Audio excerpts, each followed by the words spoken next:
cómo expresar a la juventud y a nosotros y a todos. El problema que individualmente, cuando un hombre engaña, pues se le llama un estafador. Cuando un hombre roba, un ladrón. Cuando un hombre mata a otro, un asesino.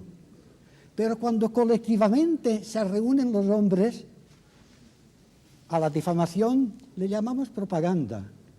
Al robo se le llama apropiación. Al asesinato y al crimen se le llama guerra.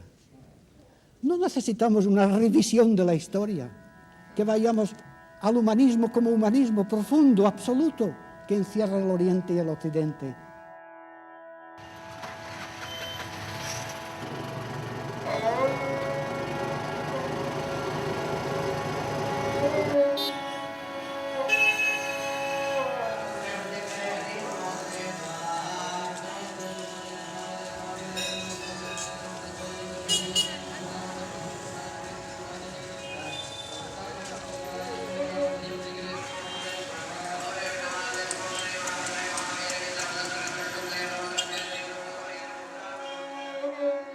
La religió, perquè funcioni, no pot ser una obligació.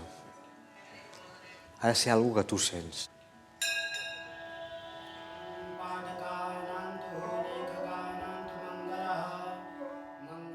La religió aquí no t'exigeix la creença cega en un Déu, sinó més aviat una recerca interior d'aquest Déu interior que et permeti realment viure d'una manera plena, com bàsicament una recerca de l'alliberament. De quin alliberament de què, pots dir? Alliberament del dolor intrínsec de l'existència.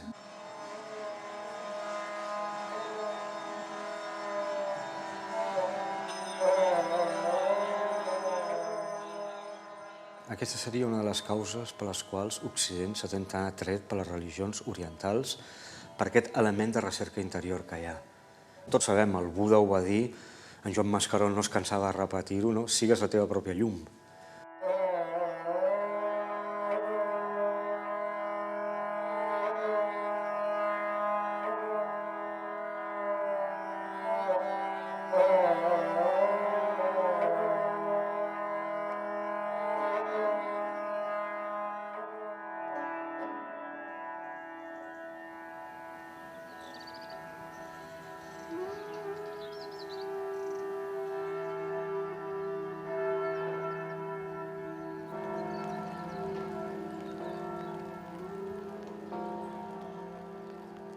Fa uns quants anys, tot el món oriental no interessava a ningú, com el món islàmic no interessava a ningú. I el fet que aquests darrers anys hi hagi hagut una crisi de valors immensa de lo que se considerava la cultura i la religiositat europea, i en part això ha duit a valorar les espiritualitats orientals.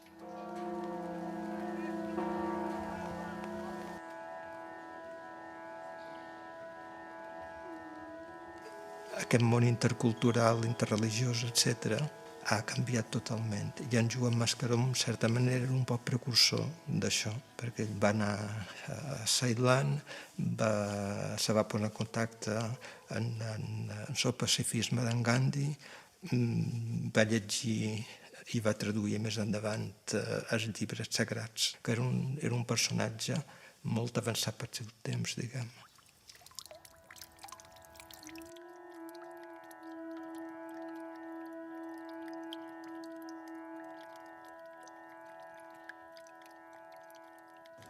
El vaig conèixer per primera vegada quan arribava el meu oncle, Joan Marc Ordines, i els de la banca Marc, els parents i amics el rebíem, i aquest dia vaig anar i hi havia en Mascaró, que estava com silenciós, una mica apartat, i no sé com va ser que varen connectar, i parlant, vaig dir, això és el professor aquell de la Universitat de Cambridge, i me'l van fer amics.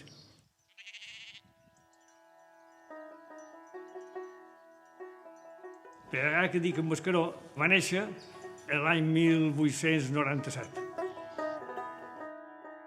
Ell, com de família pagesa, li corresponia ser analfabet, com tots els seus germans.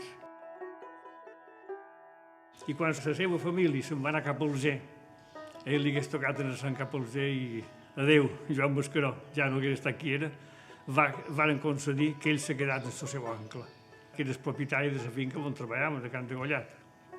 I va acabar els estudis a l'escola de comerç, va tenir sempre les millors notes i va acabar ser professor ja joveníssim de l'escola de comerç. I quan tenia d'haver 16 anys va llegir el Bhagavad Gita, aquell llibre sagrat de l'Índia. I el Bhagavad Gita li va entrar d'una manera especial.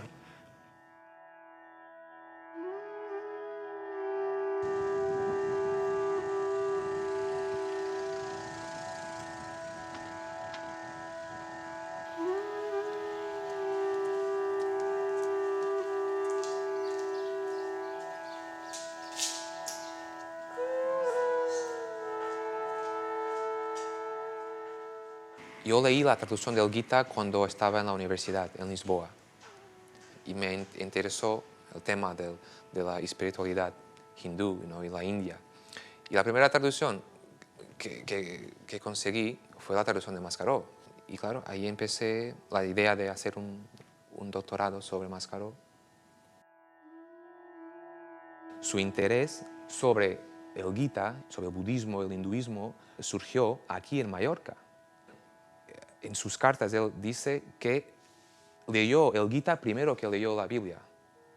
Entonces me parece curioso que él empezó a estudiar una religión que no era la suya y que probablemente la mayoría de las personas no conocían aquí en la isla. Hubo que haber algo aquí en Mallorca, ¿no? En este pueblo.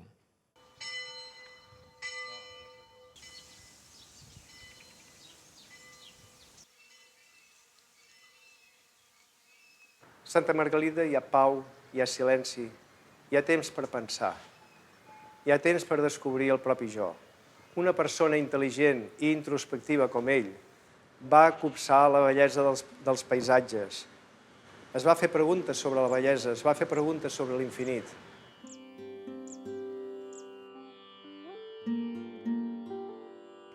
Quan troba el Bhagavad Gita, devia de dir: ei, això no és qualsevol cosa. Què m'està dient? Jo penso que ell va voler saber més i va voler saber més i va voler anar a la font. Jo, si hagués tingut el coratge d'ell, també hagués après sànscrit. Per en comptes de llegir la versió d'ell, anar directament a la font original, no?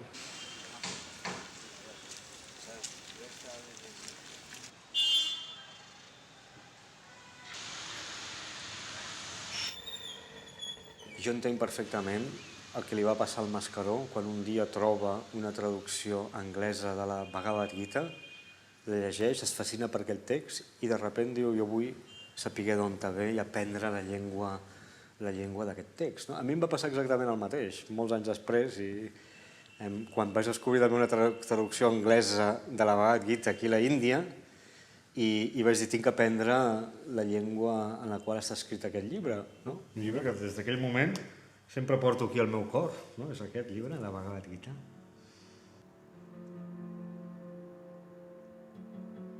Con la ayuda de Juan Marc, decide viajar hasta Inglaterra como tutor del hijo de Juan Marc, se va a Cambridge y ahí, claro, tiene oportunidad de estudiar el sánscrito. Es una lengua fascinante, ¿no? Y Mascaró, claro, como otros intelectuales, escritores, probablemente la consideró una lengua mágica, ¿no?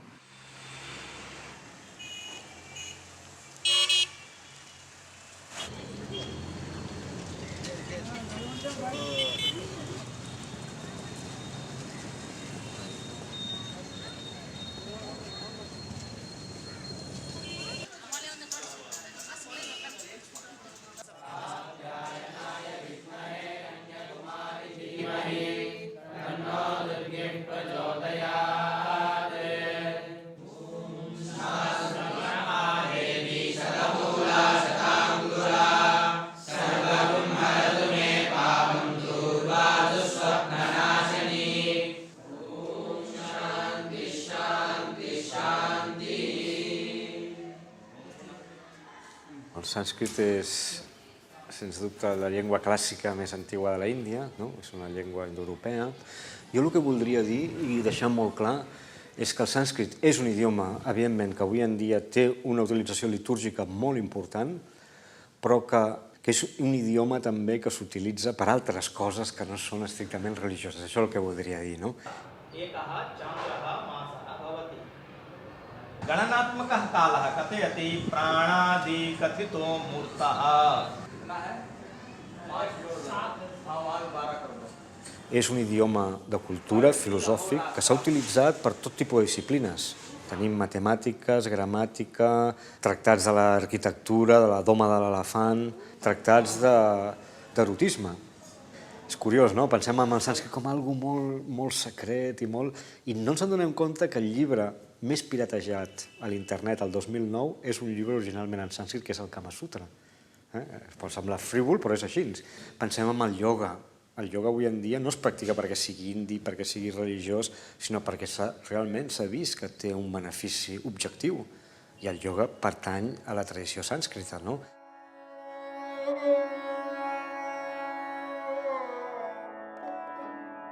Durant 2 anys va estar a Ceilan. Va ser professor allà a Ceilan i allà va aprendre les essències d'aquell país.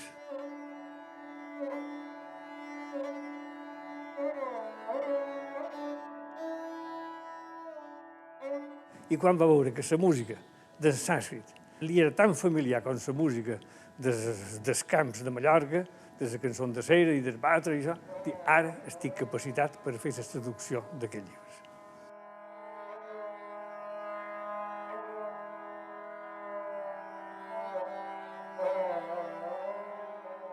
Cuando estaba aún en Jaffna, en el norte de Sri Lanka, Mascaró sintió la falta de Europa, muchísimo, ¿no? No había los recursos que había en Europa. Fueron 2 años aislado.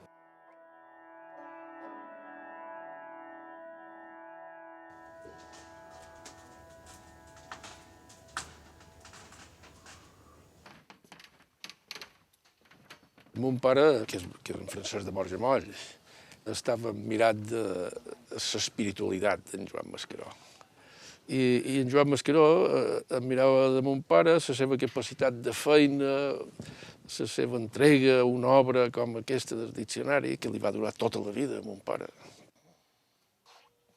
En Joan Mascaró era un entusiasta de l'obra del diccionari català-valencià-balear.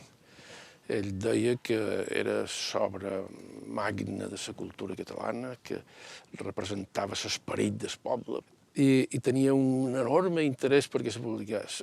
Va fer feina contínuament per aconseguir ajudes per la publicació i realment va ser bastant decisiu en bastants aspectes.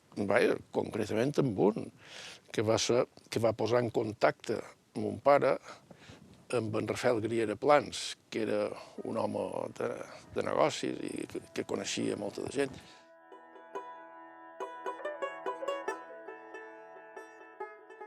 I en Moll tenia molts problemes i no aconseguia tirar endavant, és que no arribaven a fi de mes per fer el diccionari. Era una obra monumental i que demanava moltíssim esforç i a Mascaró li va dir: tinc un amic a Barcelona que ens podria donar un cop de mà. I aleshores aquest amic, òbviament, era el meu pare, i el meu pare va ajudar amb en Moll i tots tres, d'alguna manera, van estar molt units en tirar endavant el diccionari.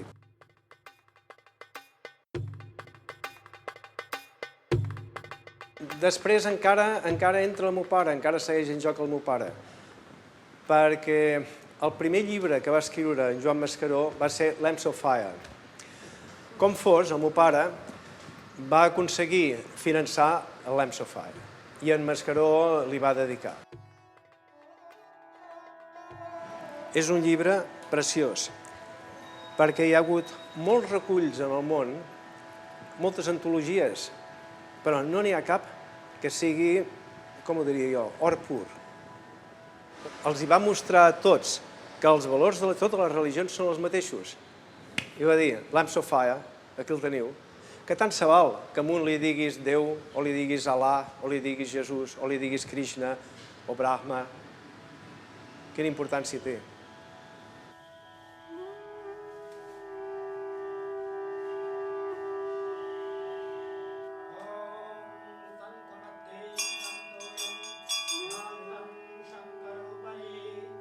La expresión viene de un poema de San Juan de la Cruz, ¿no? Lámparas de fuego. Mascaró utiliza esa expresión para el título de su antología de textos y sagrados, ¿no? Pero no son solo textos sagrados, son también textos de escritores de la antigüedad clásica, griegos y romanos también, ¿no? Y filósofos, ¿no? Europeos.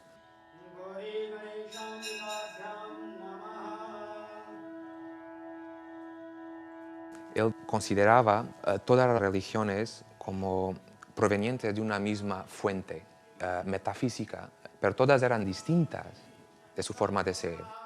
Había algo que unía a las religiones y que unía también a todos los seres humanos.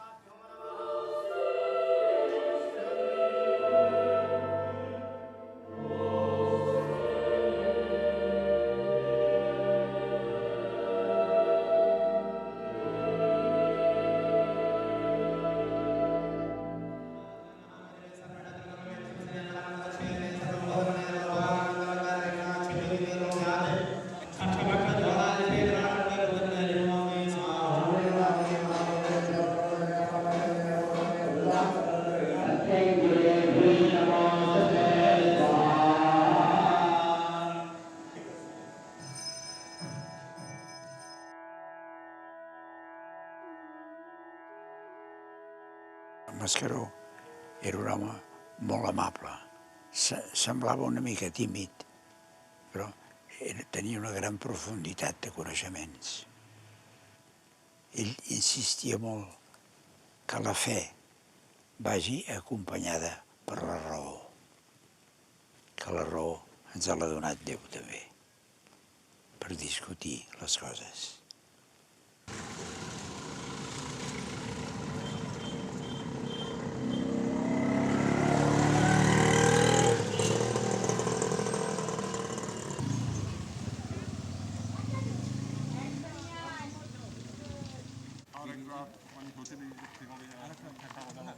Other people have tried to do this, have tried to look at the different religious traditions of the world and have tried to extract the essential truths.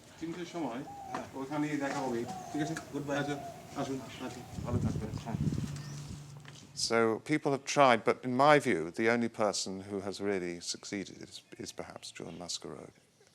He would say things like, if science is regarded as one, there's only one science, it's done all over the world.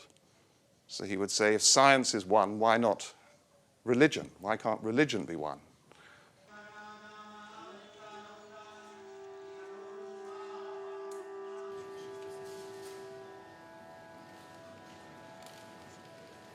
So, of course, he was always trying to establish the fundamental principles of a spiritual outlook that everyone could share. He was very concerned that, after all, religion causes often so much offense and argument and conflict. Then we had to find religious principles or spiritual principles that would not offend anyone. This was very important to him.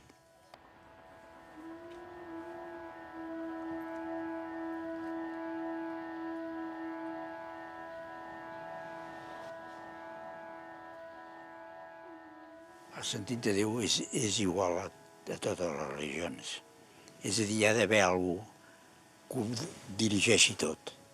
No solament la vida humana, sinó tot l'univers, el moviment dels astres, tot. Diu la mateixa força que fa moure les estrelles, diuen els orientals, és la que fa batre el cor de l'home. És el mateix.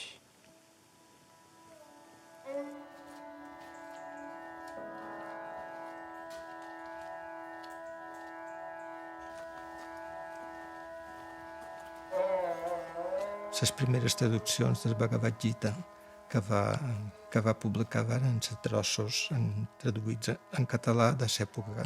Ell havia estudiat primer a Cambridge i llavors a Ceilan, que ell va estudiar i va fer feina, i llavors se va traslladar a Barcelona.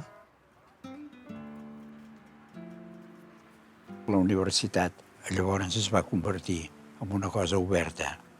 Per exemple, van sol·licitar a Mascaró pel sànscrit. Es van acceptar professors que no eren catedràtics oficials, però eren gent que sabien molt. Això va donar vida a la universitat, però va durar molt poc, perquè els que van guanyar la guerra el primer que van fer va ser suprimir-la i tornar a les normes antigues del catedràtic que dona la lliçó i plega. L'any 36 devia estar de professor a la Universitat de Barcelona, si no vaig errat. Però va venir a Mallorca a passar l'estiu i el va agafar la guerra aquí a Mallorca. I l'home estava, un pare de qualque vegada deia així, com un peix fora de l'aigua, no?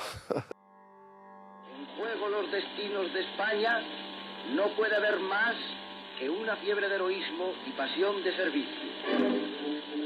El 19 de juliol, jo era en el balcó del nostre pis, a prop de Santa Creu, quan vaig sentir una ràdio d'un cafè.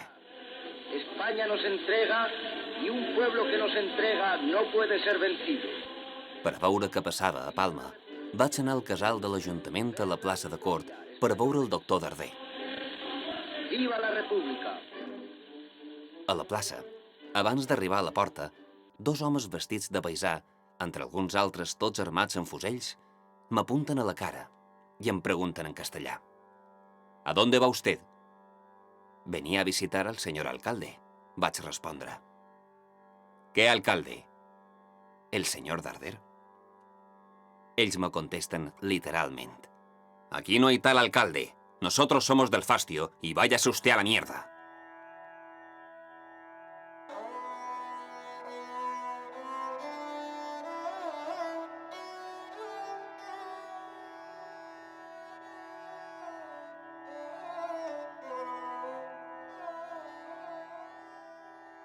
Se va trobar molt incòmoda en el clima que se va crear en el començament de la guerra.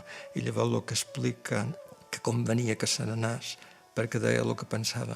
En tot això, que va fer possibles per sortir i per tornar a Anglaterra i del petit grup d'exiliats que hi va haver, perquè és que a Mallorca la gent, la majoria no se van poder exiliar perquè de Mallorca no en podien sortir.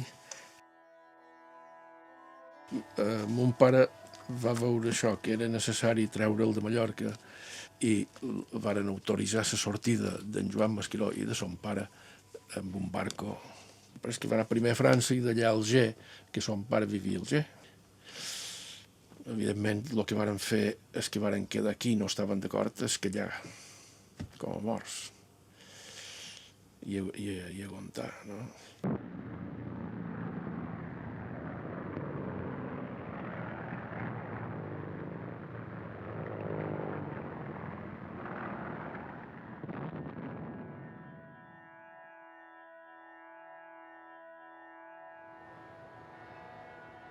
He pogut finalment sortir de Mallorca i he arribat a Marsella la nit passada. Quin plaer respirar aire pur una altra vegada, després de totes aquestes llargues setmanes d'opressió. Demà me'n vaig cap a ca meva, a Algèria. Escric al meu bon amic, el doctor Xirau, per saber si em necessiten a Barcelona. De fet, anar allà significarà estar sota el comandament del govern militar. És el meu deure anar-hi. Encara que hagués volgut tornar, a Barcelona no l'haurien volgut, perquè tots els que eren professors als anys d'esta república els varen depurar i si els consideraven esquerrans els empresonaven o els enviaven a un altre lloc o el que sigui. I per tant, acabada la guerra, no tenia cap possibilitat aquí.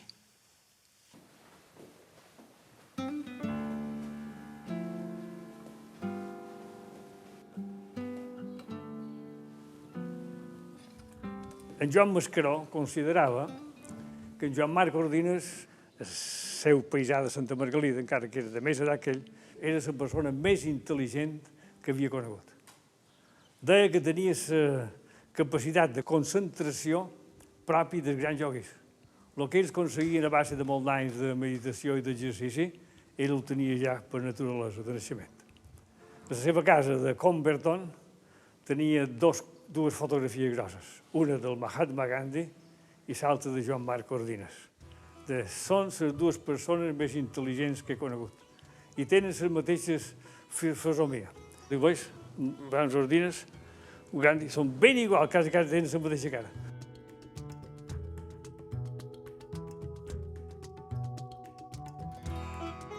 Joan Marc Ordines el volia fer secretari seu. Podia ser el meu secretari, I en Mascaró diu, no, què cobres tu? I en Mascaró li va dir que cobres. Diu, imbècil, si fos el meu secretari, tindries casa, automòbil, xalet, cobraria el doble.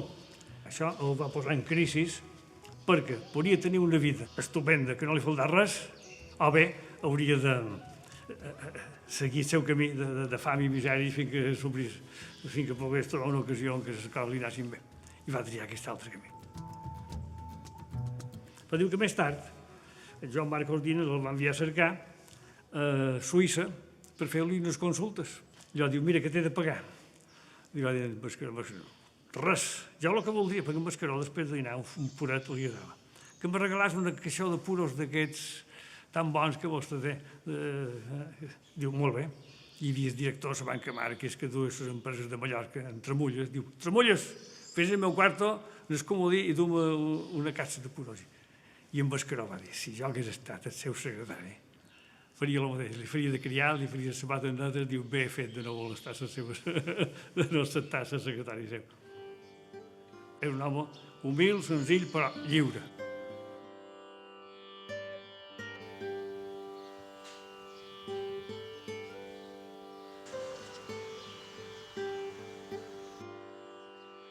La primera traducción del Gita en catalán fue hecha por Mascaró.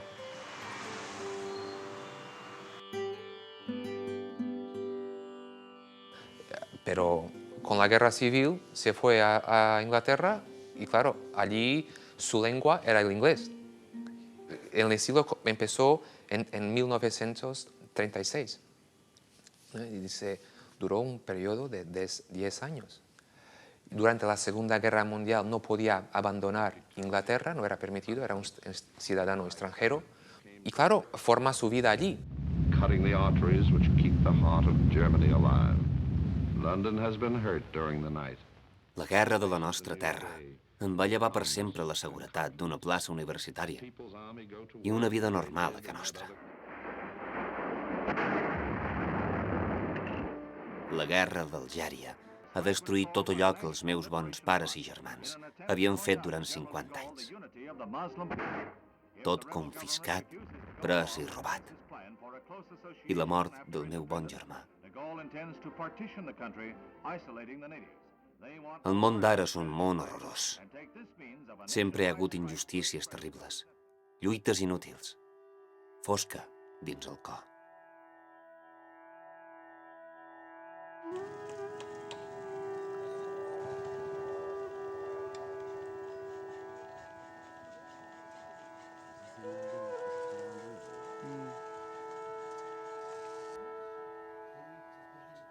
He was a man of peace.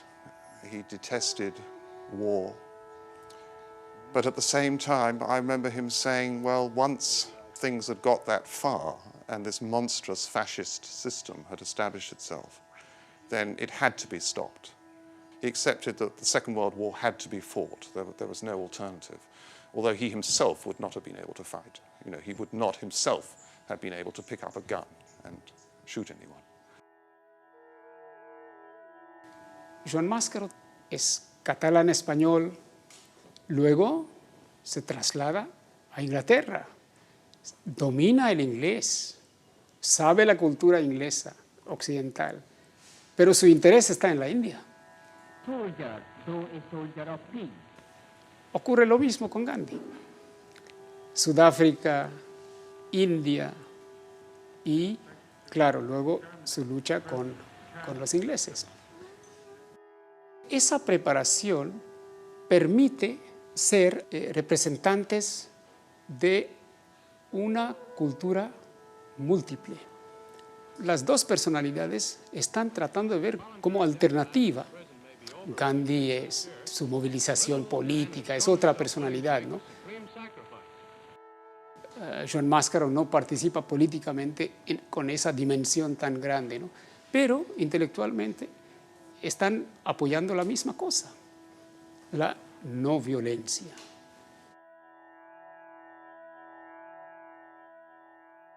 So the main difficulty with peace is that peace means accepting a world which is messy.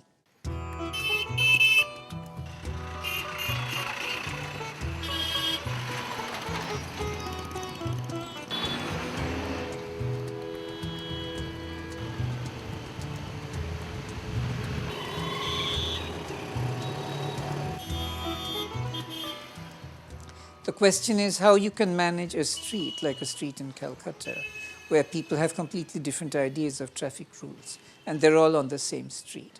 How can you keep such a street free of accidents, and at the same time not impose one person's ideas of what the rules should be? That's the main question of peace. And we solve it differently in different cities and in different countrysides. The way Mascaro tried to solve it, I thought, was to bring together visions which initially look irreconcilable, but which are all visions of peace.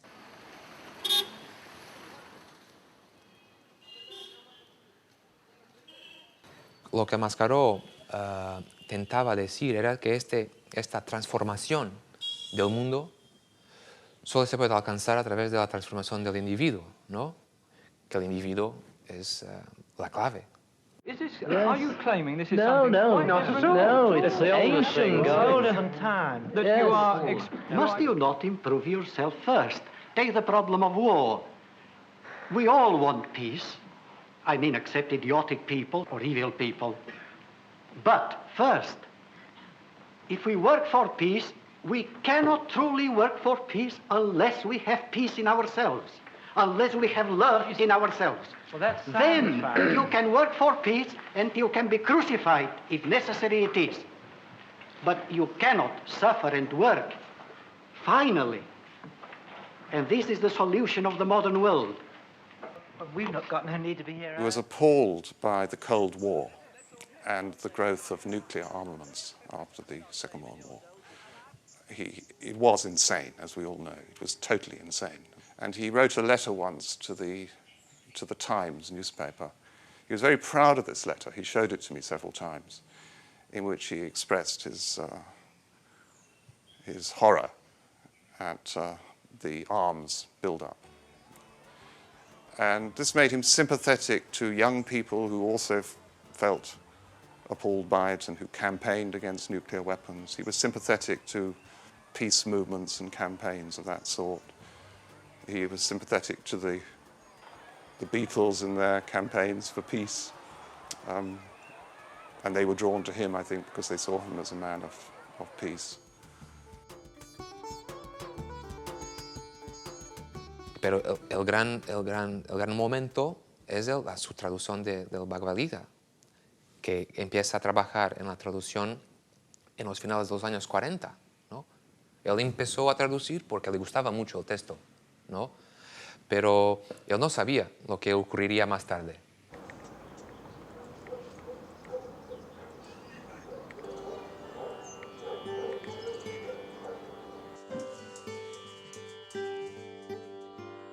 La traducció del Bhagavad Gita en Joan Mascaró del sànscrit a l'anglès, ell diu que hi va passar 20 anys. Fixa't, Però per ell cada frase, cada vers, cada paràgraf, cada paraula era motiu de reflexió i hi donava voltes dies i dies. Clar, pensa que estava fent l'apropament entre cultures, que no era una traducció literal. I, de fet, procurava que quan mos arribés a nosaltres occidentals mos fes aquest impacte. i jo crec que ho va aconseguir. Però amb ell li va durar 20 anys. És un llibre un poc difícil. Això, bé, de fet, és una part del Mahabharata, que és un llibre llarguíssim que narra una guerra. I allà de dins, inserit, hi ha aquesta perla, que de fet ens parla també d'una batalla, però llavors quan hi vas entrant veus que es tracta de la nostra pròpia batalla interior. La Bhagavad Gita, el gran missatge, en té molts, però el gran missatge que imagino que fascinaria en Mascaró, igual que ha fascinat a mi i a milers de persones, és que et diu, no, tu fes la teva feina, però no et preocupis dels resultats. Per què? Perquè tu no tens mai control sobre els resultats. Sí tens control sobre la teva feina. Et diu, descobreix quin és el teu dharma. Dharma, la teva pròpia llei, la teva pròpia natura. I quan descobreixes què és el teu dharma, fes allò, encara que sigui una cosa aparentment humil. Aleshores, en Mascaró, evidentment, penso com molta gent li va passar, va descobrir la Gita, va descobrir un text realment que penso... Avui en dia, i és quasi, no vull rebaixar la Gita, però és un llibre, són llibres d'autoajuda, en el fons. Són llibres realment que tu, durant les crisis, durant els dubtes, els obres i et donen consells pràctics de com afrontar la realitat del món. El Mascaró podía superar el sufrimiento leyendo el Gita, porque él fue un hombre que sufrió muchísimo a lo largo de su vida, estar en otro país y lejos de su pueblo y de su cultura. Me parece que el Gita le ayudaba muchísimo a combatir esa ansiedad, ese sufrimiento. El Gita et dona moltes coses. I jo penso que ell va sentir com un impuls interior de que jo tinc que tornar el que el Gita m'ha donat al reste de la humanitat. I sabem que la seva tasca en popularitzar la Gita i en popularitzar les Upanishads va ser immensa.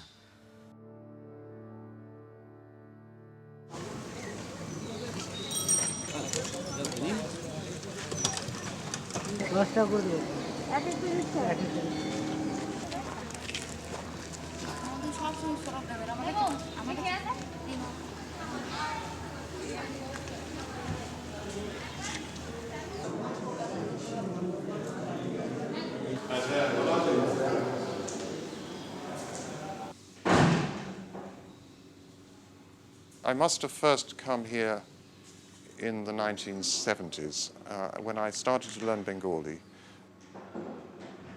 Don't ask me why I decided to learn Bengali, but I did. So I was beginning to study India, and I read his translations, and they made a deep impression on me, like they have made on so many people. So I wrote him a letter and got a wonderful letter back in his beautiful handwriting. And that's how our correspondence and friendship began. And he must have invited me to Cambridge, to the village of Comberton, where he lived, just outside Cambridge.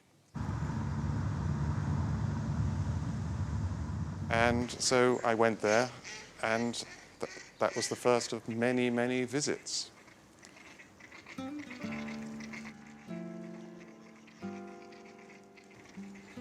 He and his wife, Kathleen, who was English, of course, she was a teacher, although retired by the time I knew them, lived in a house that had belonged to her parents. And it's an old cottage with a thatched roof. They lived in a very old-fashioned way, very simple way.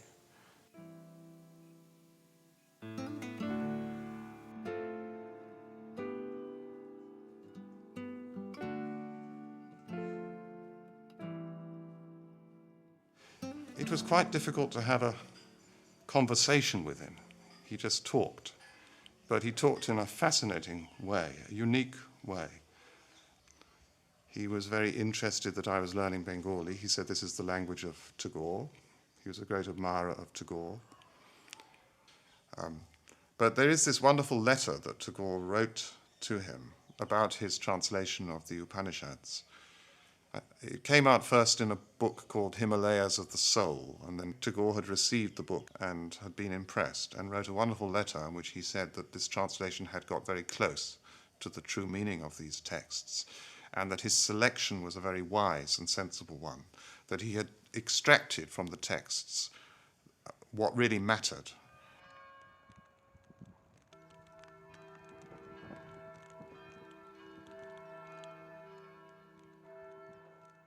Los años 50, después de la guerra, son los años en que él trabaja en su traducción, dando clases al mismo tiempo, pero trabajando en la traducción del Bhagavad Gita. Y cuando la publica en 62, él habla muchas veces en sus cartas como fue un momento, uno de los más felices, ¿no?, de su vida, porque la publica, su primera producción, para una editora muy importante, ¿no?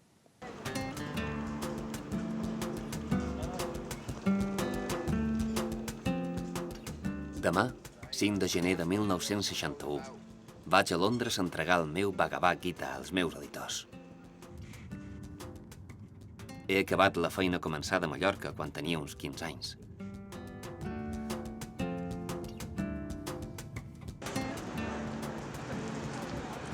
En la vida, quan han fet tot allò que podien fer, no poden fer més i estan contents.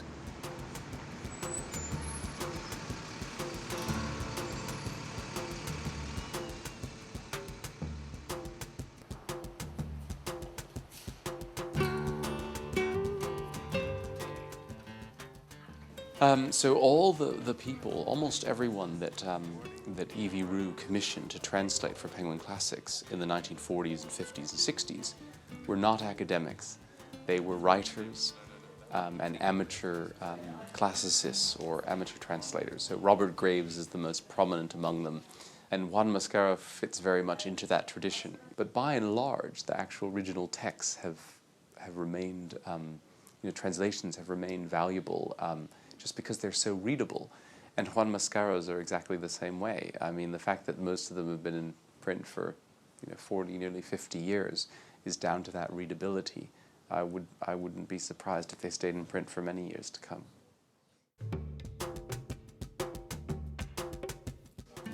We don't have exact figures going back to 1962, but from what we do know, we can estimate that certainly the Gita has sold over 1 million copies in its Penguin edition, and the Upanishads and the Dhammapada have sold several 100,000, and they continue to sell extremely well today in all their forms and around the world.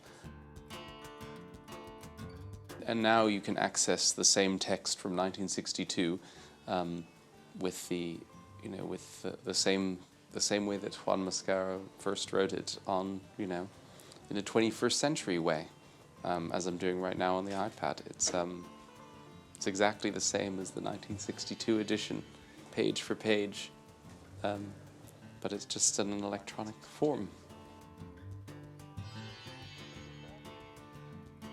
1 milió d'exemplars en llengua anglesa, i ara deuen d'anar pels 3 o 4 milions. Això és un impacte cultural que no es pot negligir. Tant és així que jo crec que precisament tot el que estava passant, sobretot als Estats Units, a la costa oest dels Estats Units, el moviment hippie, això per força havia d'incidir en ells. I va incidir, i es veu, perquè els Beatles, que tenen una forta connexió amb el moviment hippie, i amb l'evolució d'aquells moments, amb l'espiritualitat naixent, doncs en Mascaró els va condicionar i els Beatles van voler conèixer amb en Mascaró. You become more and more aware of all the dangers that exist in present living, and she finds that she avoids... There was a David Frost show on television about meditation, and amongst others in the audience was Juan Mascaró, who is a Sanskrit teacher at Cambridge University. He wrote me a letter later saying, might it not be interesting to put into your music a few words of Tao? And that's where the words to the Inner Light come from. The song was especially for Juan Mascaró. He's a sweet old man.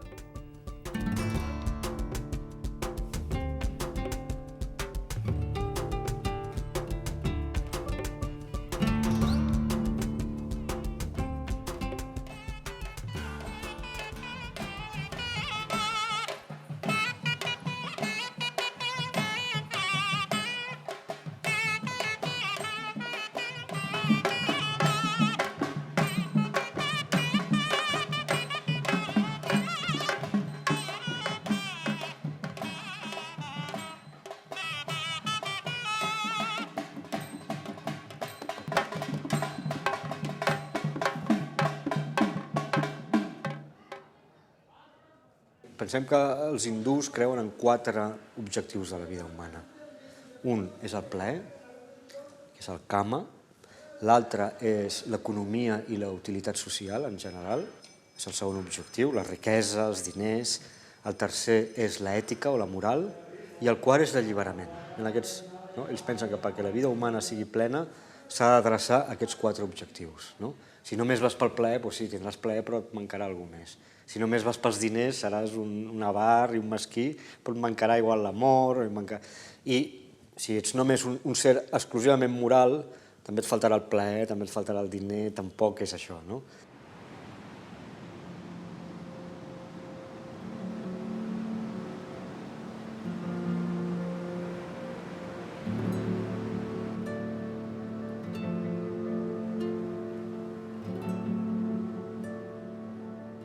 Què hi fem en aquest món? Hem vingut aquí simplement per menjar, per jugar una miqueta i després anar-se'n? O hem vingut per averiguar de veritat qui som i què fem?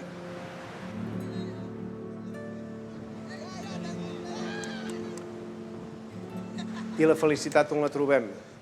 La broma és la del got de whisky, no? Diu, un got de whisky és molt bo. Doncs aleshores, pren-te'n 10. Si tan bo és, te'n prens 10. I esclar, no va.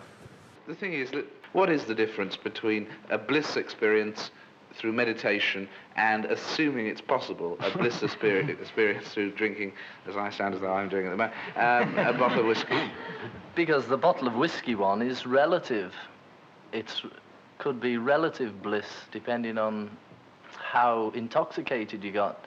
Whereas the meditation, you go beyond this ordinary experience that's on the relative level of experience. It's beyond that.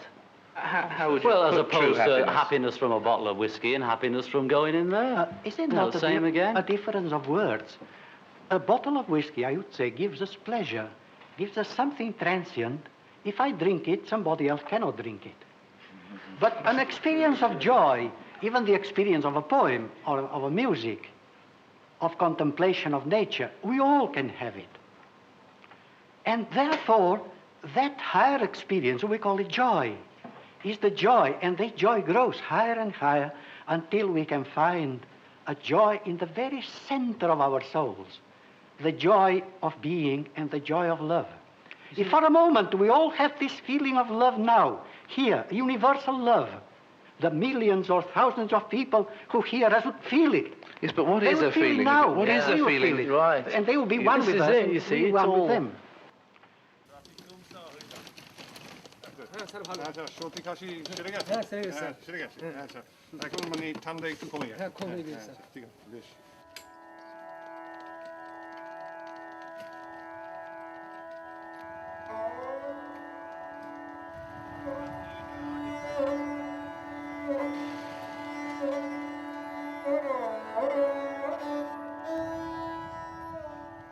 He had a lot of real wisdom. I mean, many of his sayings, they often come to me. One is, I can't remember the exact words, but when you are angry about something or upset about something or having some quarrel with your partner or something like that, you should just drop it, like letting something fall from your hand. I always think of that. I mean, it's a very profound statement, actually. I often think of that. Jo quan vaig conèixer en Mascaró, per mi va significar veure que la pau interior era possible. El primer dia que el vaig conèixer ho vaig veure. Aportava pau, estava bé amb ell i estava bé amb els altres. Sembla que sigui una cosa que tots encalçam i no podem arribar-hi mai. Però de sobte tens al davant una persona que dius això és el que volem, pau interior. Però és que nosaltres hem comprès que és fonamental. No hi ha ningú que no vulgui la felicitat. No hi ha ningú que no vulgui la pau interior. No hi ha ningú que no vulgui que li diguin la veritat. Que hem vist abans.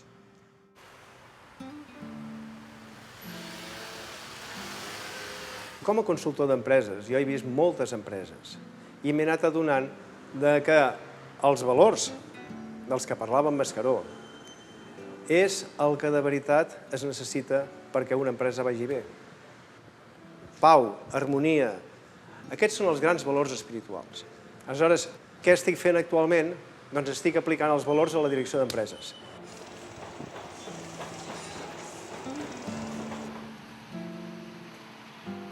Estic fent conferències a Europa i també aquí a l'Índia.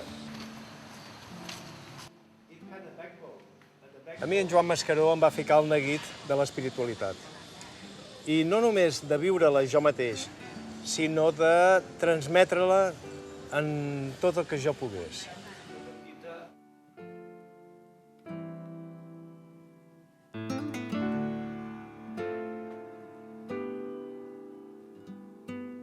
El seu ideal era que allà on havia nascut havien començat unes vibracions que se van convertir en intel·lecte i en amor i volia morir en aquell lloc on havia nascut. Si podia ser, i ho diu una carta en Joan Marc Cervera, si pot ser vull morir a la mateixa habitació on jo vaig néixer. I va anar a veure si comprava Can de Gollat. La gent que hi havia, les propietats d'aquell temps, va prendre per un milionari anglès i li demanava per res 40.000 vegades més del que valia la finca. I ja va renunciar a això. Per això sí, va voler que l'enterrassin aquí a Mallorca i ho va demanar com a pobre i l'Ajuntament de Santa Margalida va traslladar el seu cos, el va dur i li va donar una tomba i va voler posar el seu ideal en català i en anglès, la llengua mare i la llengua que més estimava després de la llengua mare. I en català, venim de Déu, vivim en Déu i anem a Déu. We came from God, we live in God, we go to God.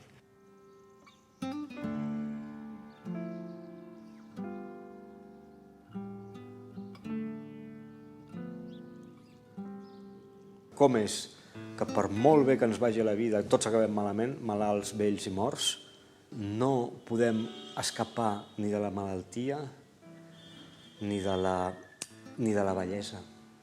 Llavors, vull dir, aquesta consciència de que la vida, el resultat final és dolorós, és el que porta realment a buscar una sèrie de religions on la pregunta principal és com a ésser humà, em puc alliberar del dolor i tenir una existència plenament feliç. I aquest és un dels motius més importants de la religió a l'Índia.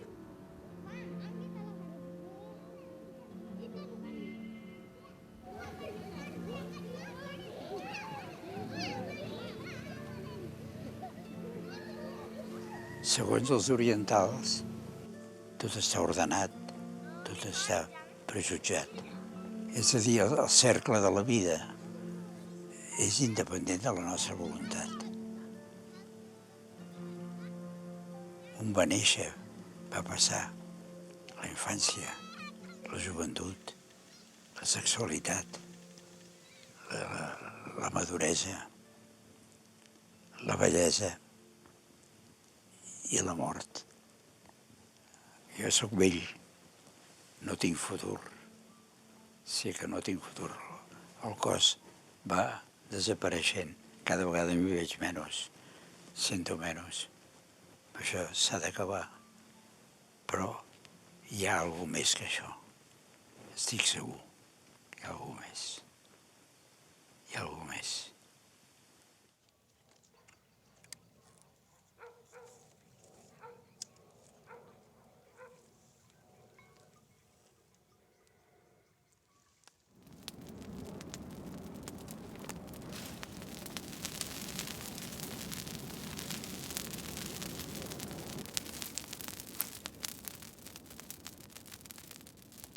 Som aquí, en aquest vast univers, i no sabem què som.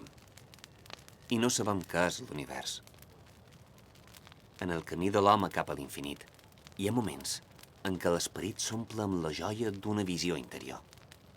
I quan des d'aquestes visions d'eternitat arribam a considerar les nostres pròpies vides, aquestes llànties de foc poden esdevenir una claror en la profunda foscúria i un refugi en la tempesta.